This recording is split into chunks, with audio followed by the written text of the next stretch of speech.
আসসালামু আলাইকুম সম্মানিত দর্শক, আশা করি আপনারা সকলে আল্লাহর অশেষ রহমতে ভালো আছেন। প্রিয় দর্শক, আমি কিয়ামত ও দাজ্জাল, ইমাম মাহাদি হযরত ঈসা আলাইহিস সালাম নিয়ে অধিকাংশ ভিডিও বানিয়ে থাকি। আপনাদেরকে এই ভিডিওগুলো দেখানোর চেষ্টা করি, তো এটাকে অনেকেই গালাগালি করে। আসলে এটা আপনাদের ব্যক্তিগত ব্যাপার, কিন্তু আমার উদ্দেশ্য হলো আপনাদেরকে সচেতন করা, আপনাদেরকে শিক্ষামূলক কিছু দেওয়া। তো তেমনি একটি ভিডিও নিয়ে আপনাদের সামনে উপস্থিত হয়েছি।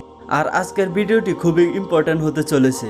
তো চলুন ভিডিওটি শুরু করা যাক। প্রিয় দর্শক, ইহুদিরা জেরুজালেমে এমন খেলা শুরু করেছে যা অল্প কিছু দিনের মধ্যেই যুদ্ধে মর্ণিত হতে পারে। ইহুদিরা মসজিদুল আকসা ভেঙে সেখানে তাদের থার্ড টেম্পল নির্মাণ করবে। আপনি শুনলে অবাক হবেন যে ইহুদিদের থার্ড টেম্পল কাজ কিন্তু শেষের দিকে।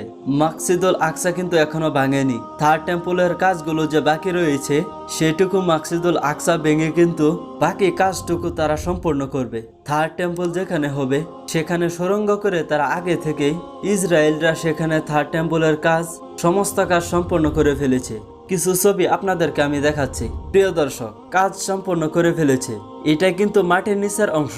আপনারা একটু ভালোভাবে দেখুন, একটু লক্ষ্য করে দেখুন তো। ইহুদিরা তাদের এই থার্ড টেম্পলের সমস্ত কাজগুলো সম্পূর্ণ করে ফেলেছে এবং এভাবে সুড়ঙ্গ করে নিচের কাজগুলো তারা সবই শেষ করে ফেলেছে। বাকি আছে উপরের কিছু কাজ যা তারা মসজিদুল আকসা ভেঙে তারা সম্পূর্ণ করবে। অনেকের মনে প্রশ্ন আসতে পারে, মসজিদুল আকসা ভাঙলে এটা নিয়ে বিশ্বজুড়ে তোলপাড় সৃষ্টি হতে পারে কিনা।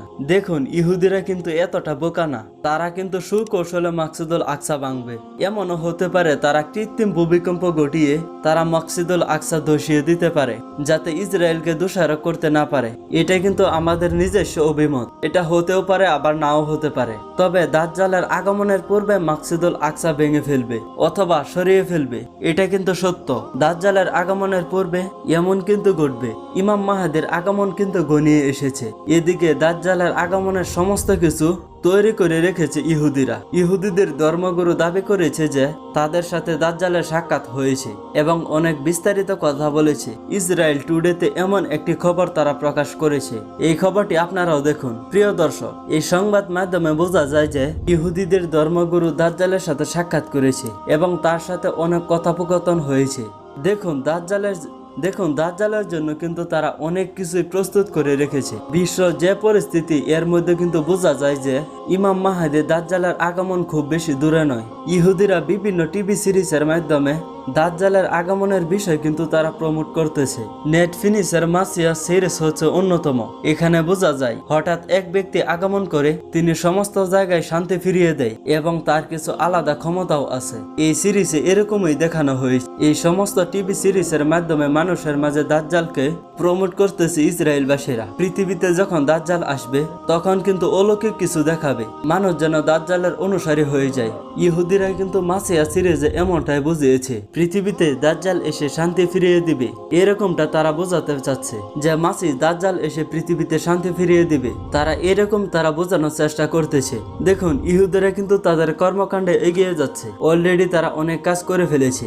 এখান থেকে আপনি বা আমি শিক্ষা নিতে পারি। এখান থেকে এটাই শিক্ষা নিতে পারি যে আমাদের অতি দ্রুত পরিবর্তন হতে হবে এবং ইমানটাকে বাঁচিয়ে নিতে হবে। আল্লাহ তাআলা আমাদেরকে ইমান মজবুত করার তৌফিক দান করুন। আমিন সুম্মা আমিন। সম্মানিত প্রিয় দর্শক, আজকের ভিডিওটি এ পর্যন্তই। আজকের ভিডিওটি যদি আপনাদের কাছে একটু ভালো লাগে তাহলে একটা লাইক দিবেন। এমনই ভিডিও দেখতে হলে চ্যানেলটিকে এখনই সাবস্ক্রাইব করুন। ইনশাআল্লাহ ভালো থাকুন। আল্লাহ হাফেজ।